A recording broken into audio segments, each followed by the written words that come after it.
emekli hakikat bir lokma ekmeğe muhtaç olmuştur. Yani yine çok emekliler sabah kahvaltısı için ekmek eve götürerek halleri yoktur.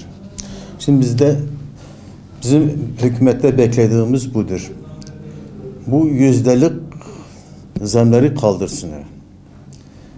Çünkü yüzdelik zam olduğu vakit az alıyor, çoğu çok alıyor. Uçurum eğer 1 ise 2 oluyor. Bugün bize verilen 10.19 zam.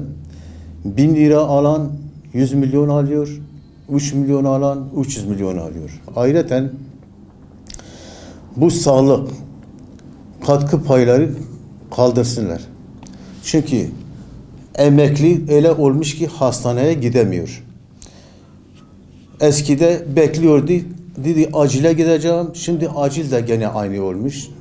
Bunu devlette yani beklediğimiz kaldırılması. İntibak yasası. 2000'den evvel emekliler almışlar, 2000'den sonra almamışlar.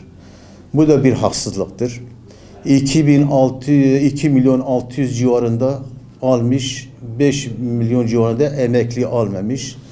Ve bu Yargıtay'a gitti, Sayıştay'a gitti, nereye gitti? En sonunda şimdi meclise gitmiş. Bekliyoruz. İnşallah devlet bunu emekliye verecek. Bir de TOKİ vardır.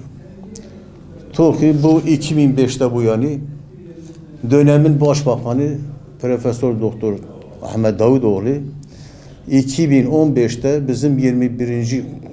kongremiz, büyük kongre, genel merkezin Teziş Genel Merkez'in toplantı salonunda genel başkanımız ona anlattı bu projeyi. Kendisi uygun gördü. O kürsüye çıktı. Dedi ki siz ön şeyleri alın emeklide. Ben de emir veriyorum TOKİ'ye. Hiçbir evsiz emekli kalmayacak. Ve bu 2015-2019'a geldik. Daha bir şey yok. Son şeyde gelen bilgilere 35 ilde yapılacak. Bu 35 ilin içinde Diyarbakır'da var. Diyarbakır'da 1260 konut herhalde yapılacak. Onu bekliyoruz. Yani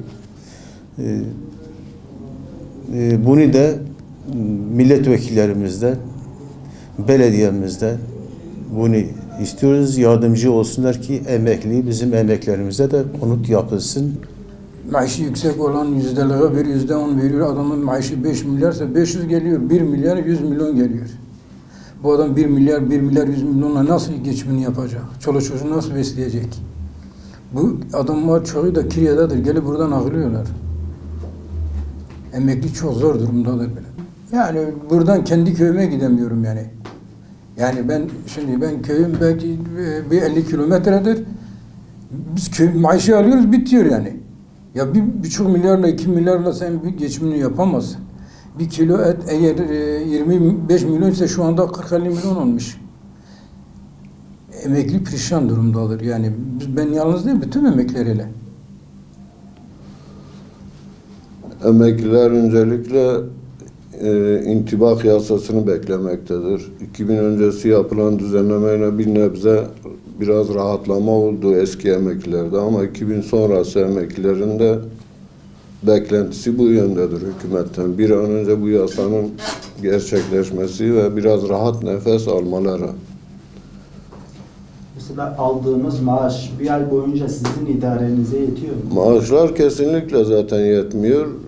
Yüksek tavandan emekli olanlar biraz rahattır ama genelde emeklilerin maaşları 1-1,5 arasıdır. Bu 1 lirayla 1 milyon yani 1000 lirayla emekli olan kişiler kiraya, çocuk eğitimine, gıda, mutfak harcamaları bunlara nasıl geçinecekler?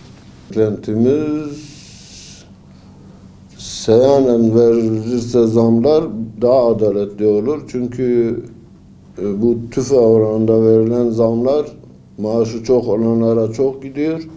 Az alanlar az oluyor. Aradaki uçurum daha da açılıyor zaten haliyle. Bu tüfe değil de seyyanen ortalama zamlar verilirse daha adilane bir durum olur. Şu anda bankada aldığım maaş 700 ile 800 arası. Dersen niye? Çünkü bunların benim 6-8 tane çocuğum vardır. 2 tane öğrencim vardır. 3 tane oğlum boş, işsiz. 2 tane evli, işsiz. Ben hem onlara bakıyorum, hem kendi şeyime bakıyorum. Bir tane öğrencim dün gün okul tatil olmuş, üniversitede okuyor. Muğla'da okulu okuyor. Dün akşam emin ol yol parasına maruz kalmıştı, oradan kalmıştı. Yani zorla bir yol parasını bulmuşum. Bu herhalde bu yarın akşam eve dönecekler. Ve acaba gittiği zaman ne olacak? Ben derdimi söylüyorum. Bütün insanlardan, yani bütün emeklilerden sorduğum zaman ben kendi derdimi unutuyorum. Zaten kredi çekmişim, 1200 lira falan kredi alıyor, bankadan Borcunuz alıyor. olduğu için zaten 700-800 euro. Evet. O kredi alıyor. Şu anda elimizde giden bir de kredi şeyi vardır. Banka kredi kartının borçları vardır. O da asgari ücretinden ödüyorum. Yani ayda 150-200 lira ödüyorum. Ve o şekilde elimden kalan 700-800 lira paradır.